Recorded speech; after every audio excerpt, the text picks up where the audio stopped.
Delhi high court ने दोस्तों ED को तगड़ा झटका दे दिया है।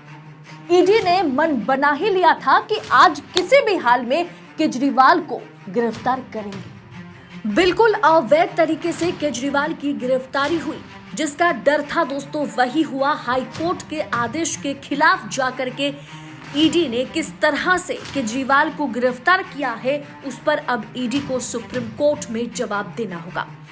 हाईकोर्ट ने सीधा कहा कि अगर केजरीवाल के खिलाफ सबूत है ईडी के पास तो पहले कोर्ट में पेश कीजिए, फिर केजरीवाल से सवाल करना।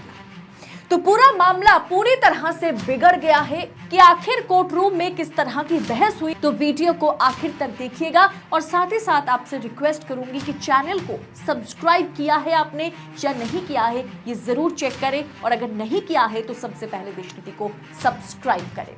नमस्कार, स्वागत है आप सभी का देश नीति पर।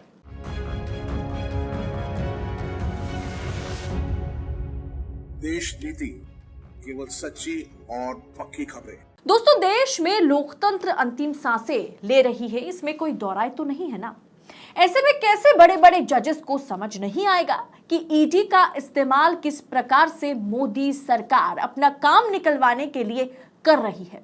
दिल्ली हाईकोर्ट में ईडी और केजरीवाल का मामला पहुंचते ही, जिसे खुद केजरीवाल लेकर के गए, मामला पहुंचते ही ईडी को जोर का धक्का लगा। मतलब चोट मोदी को लगी।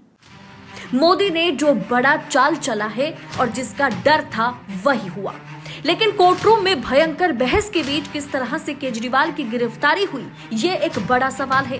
किस तरह कोर्ट के आदेश के खिलाफ जाके ईडी ने केजरीवाल को उठाया, गिरफ्तार किया, आइए मैं आपको बताती हूँ कि कोर्टरूम में क्या कुछ हुआ। दिल्ली के मुख्यमंत्री अरविंद केजरीवाल ने शराब नीति घोटाला केस में प्रवर्तन निर्देशालय ईडी के समन के खिलाफ हाईकोर्ट में एक और उल्टा याचिका लगाई थी। केजरीवाल ने कोर्ट से कहा कि वो ईडी के सामने जो है वो पेश तो होंगे, लेकिन उसके लिए कुछ शर्तें हैं, जिसे लेकर के सुबह से ब्रेकिंग चल रही थी। बड़े बड़े मीडिया हाउस, बड़े बड़े एंकर, पत्रकार ये कह रहे थे कि अरे ऐसे कैसे, ईडी ने समन पे समन भेजा है, लगातार समन भेजा है, उसके बाद केजरीवाल कैसे शर्तें रख सकते हैं। लेकिन हाईकोर्ट ने शाम होते होते इस केस को ही पलट दिया। दिल्ली हाईकोर्ट में अरविंद केजरीवाल कहते हैं कि उन्हें भरोसा दिया जाए कि जांच एजेंसी उन्हें गिरफ्तार नहीं करेगी, सिर्फ पूछताछ करेगी। दिल्ली हाईकोर्ट के जस्टिस सुरेश कुमार कैत की अगुवाई वाली डिवीजन बेंच ने गुरुवार यानी 21 मार्च को सुनवाई की। कोर्ट ने ईडी को आदेश दिया कि अगर आप केजरीवाल को समन का कारण नहीं बता सकते तो हमें बताइए, हमें दिल्ली सीएम के खिलाफ सबूत दिखाइए, फिर आप केजरीवाल को उठा के ले जाइए, केजरीवाल से सवाल करिए, हमें दिक्कत नहीं। लेकिन सबसे पहले अगर आप केजरीवाल को समन भेजते वक्त सबूत नहीं दिखा सकते कि किस वजह से सीएम केजरीवाल की इस तरह से पेशी होगी, तो आपको दिल्ली हाईकोर्ट में वो सबूत पेश करना होगा। ईडी की तरफ से कहा गया कि हमने ये कभी नहीं कहा कि दिल्ली के मुख्यमंत्री को हम गिरफ्तार करेंगे। केजरीवाल की तरफ से कोर्ट में पेश हुए वकील अभिषेक मनु संघवी ने कहा कि मेरे जो क्लाइंट है अरविंद केजरीवाल, वो संदिग्ध चश्मदीद हैं या आरोपी हैं, समन में ये नहीं बताया गया।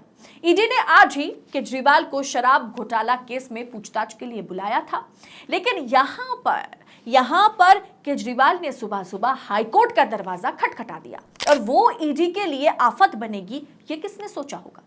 17 मार्च को 9th टाइम के लिए समन केजरीवाल को भेजा गया था। केजरीवाल 19 मार्च को समन के खिलाफ हाईकोर्ट पहुंचे थे। उनकी याचिका पर 20 मार्च को सुनवाई हुई। कोर्ट ने बार बार समन भेजने को लेकर के ईडी को तलब किया था और ईडी के लिए हैरानी जताई कि बार बार एक ही मामले के लिए ना तो आप बता रहे हैं कि केजरीवाल किस वजह से केजरीवाल से आप सवाल जवाब करना चाहते हैं, ना तो आपके पास शायद कोई प्रूफ है, अगर है तो वो हमें दिखाइए। आप बार बार उन्हें समन क्यों भेज रहे हैं? क्या आप मीडिया में सुर्खियां बटोरना चाहते हैं? जांच एजेंसी को अपना पक्ष रखने के लिए 2 हफ्ते का समय दिया गया था। शराब नीति केस में केजरीवाल को इस साल 27 फरवरी, 26 फरवरी, 22 फरवरी, 2 फरवरी, 17 जनवरी, 3 जनवरी 2023 में 21 दिसंबर और 2 नवंबर को समन भेजा गया था। नवंबर से दिसंबर के बीच दोस्तों इतने सारे समन भेजे गए कि खुद सुप्रीम कोर्ट के जजेस हैरान हो गए। हालांकि वे एक बार भी पूछताछ के लिए नहीं गए और आखिरी मौके पर उन्होंने ईडी के खिलाफ ही हाईकोर्ट का दरवाजा खटखटाया और हाईकोर्ट ने साफ कर दिया कि पहले तो आप सबूत दीजिए, पहले हमें बताइए समन के लिए वजह क्या है, क्या वो आरोपी हैं, क्या वो चश्मदीद है, किस वजह से आप अरविंद केजरीवाल, सीएम अरविंद केजरीवाल से सवाल करना चाहते हैं, ये इसका खुलासा पहले कीजिए, फिर आप अरविंद केजरीवाल से सवाल कीजिएगा और हम कहेंगे कि वो समन के तौर पर आपके सामने पेश हो। दोस्तों हाईकोर्ट ने एएसजी SV राजू जो कि ईडी की तरफ से पेश हुए थे, उनसे कहा कि आपको बार बार अरविंद केजरीवाल को अगर आपको गिरफ्तार नहीं करना है तो आप उन्हें बार बार बैक टू बैक समन क्यों दे रहे हैं।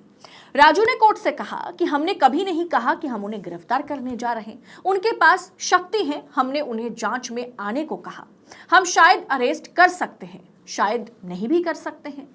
तो वहीं अभिषेक मनु संघवी ने जो कहा और जिस तरह की दलीलें रखी गई केजरीवाल की तरफ से, उसने हर किसी को चौंका दिया। उसके आगे हाईकोर्ट ने भी केजरीवाल के पक्ष में फैसला सुना दिया। तो वहीं पर अभिषेक मनु संघवी जो कि केजरीवाल की तरफ से वकील हैं, उन्होंने कहा समन में कहीं ये नहीं कहा गया कि वो जिसे समन भेजा गया संदिग्ध चश्मदीद है या आरोपी है। मुझे आशंका है कि राजनीतिक वजहों से मेरे क्लाइंट की गिरफ्तारी होगी। केजरीवाल के वकील ने यह भी कहा कि पहले तो हमें सुरक्षा प्रदान किया जाए, फिर सीएम जो है वो ईडी के साथ समझौता करने के लिए, मतलब उनके सवाल जवाब का जवाब देने के लिए बैठ जाएंगे। सीनियर एडवोकेट अभिषेक मनु संघवी ने और विक्रम चौधरी ने यह साफ कर दिया, 20 मार्च को ही कोर्ट में केजरीवाल का पक्ष रखते हुए यह साफ किया था कि ईडी आप नेता मनीष सिसोदिया, संजय सिंह को गिरफ्तार कर चुकी है। समन के नाम पर, सवाल जवाब के नाम पर जांच एजेंसी केजरीवाल को भी गिरफ्तार कर सकती है। केजरीवाल भाग नहीं रहे हैं, वो सामने आएंगे और सबसे बड़ी बात कि उन्हें सुरक्षा दी जाए, बेशर्त उन्हें सबसे पहले सुरक्षा दी जाए कि उनकी गिरफ्तारी नहीं होगी, उनसे सिर्फ सवाल जवाब किया जाएगा, ये पहले सुनिश्चित की जाए। तो वहीं पर हाईकोर्ट ने इसे तो बरकरार रखा ही और साथ ही साथ हाईकोर्ट ने ईडी को साफ साफ कह दिया कि पहले आप बताइए कि आपने केजरीवाल को समन क्यों भेजा है, क्या वो चश्मदीद है, क्या वो आरोपी है, किस वजह से आप अरविंद केजरीवाल से सवाल जवाब करना चाहते हैं। क्योंकि सबसे बड़ी बात, इससे पहले भी सवाल जवाब के नाम पर, समन के नाम पर आपने उनके 2 कद्दावर नेताओं को अरेस्ट कर चुके हैं। भले ही ईडी ये ना बताए कि उन्हें आरोपी, संदिग्ध या गवाह के रूप में बुला रही है, इस पर कोर्ट ने कहा कि वे पेश होंगे तभी उन्हें पता चलेगा कि उन्हें आरोपी के तौर पर बुलाया जा रहा है या गवाह के तौर पर। लेकिन सबसे पहले ईडी को सबसे पहले हाईकोर्ट के आगे वजह क्या है, क्या सवाल जवाब पूछने के लिए क्यों बुलाया जा रहा है अरविंद केजरीवाल को, ईडी बार बार क्यों समन भेज रही है, इसका खुलासा सबसे पहले हाईकोर्ट में करना होगा।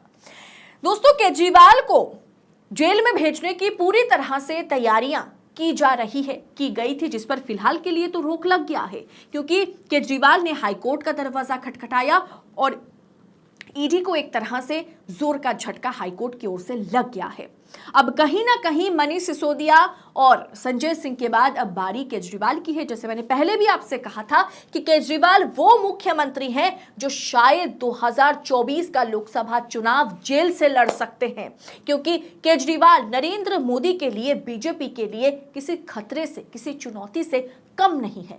ऐसे में इंडिया अलायंस को तोड़ने के लिए अरविंद केजरीवाल का जेल जाना बेहद जरूरी है, ऐसा भारतीय जनता पार्टी को लगता है। फिलहाल इस पूरे विषय पर आप अपनी राय हमारे साथ शेयर करें। बाकी राजनीति और राजनेताओं से जुड़ी तमाम खबरों को पड़ताल के साथ पाने के लिए, विश्लेषण के साथ पाने के लिए देश नीति के साथ दोस्तों बने रहें। चैनल को जाते जाते सब्सक्राइब जरूर कीजिएगा। बहुत बहुत शुक्रिया। जय हिंद, जय भारत।